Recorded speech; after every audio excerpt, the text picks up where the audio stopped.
नमस्कार. पुन्हा एकदा स्वागत आहे आपल्या स्पिरिच्युअल हिलिंग ड्युरिंग मेनोपॉज या 21 डेच्या सिरीजमध्ये. आज आपण डे 3 मध्ये आहोत. तर आज आपण जी ॲक्टिव्हिटी शिकणार आहोत त्याच्यासाठी आपण हे समजून घेऊया की आपल्या मनामध्ये आपण खूप साऱ्या भावना दडपलेल्या असतात. त्या आपल्याला कळतही नाही. तर त्या ज्या ब्लॉकेज तयार झालेले असतात तर ते बाहेर काढण्यासाठी ही आजची ॲक्टिव्हिटी आहे. ही ॲक्टिव्हिटी आहे इमोशनल फ्रीडम टेक्निक. याच्यामध्ये आपण काही पॉईंट्सवरती टॅप करत करत काही अफर्मेशन म्हणणार आहोत. ही जी ॲक्टिव्हिटी आपण इथे एकदाच करणार आहोत, पण तुम्हाला जेव्हा ती करायची असेल त्यावेळेला तुम्हाला ते 3 राऊंड करायचे आहे. तर माझ्यासोबत सुरू करा. आपल्या हृदयावरती हात ठेवा आणि तिथे टॅप करत करत म्हणा, जरी माझ्या मनात खूप भावना दडलेल्या आहेत तरी मी स्वतःला प्रेमाने स्वीकारते.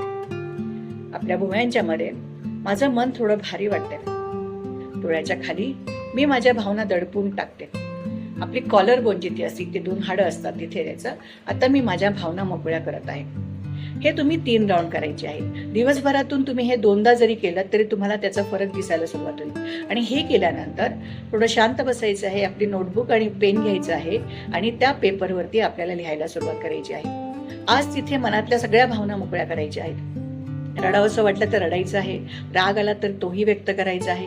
काही अपशब्द वापराविषयी वाटले तर तेही तिथे वापरायचे. तुम्हाला संपूर्णरित्या त्या पेपरवरती व्यक्त व्हायचं आहे. आणि हे झाल्यानंतर जर तुम्हाला हलकं वाटलं तर मला नक्की कमेंटमध्ये सांगायचं आहे. त्यासोबत मला हार्टही पाठवायचा आहे. पुन्हा भेटूया उद्याच्या आपल्या ॲक्टिव्हिटीसाठी. धन्यवाद.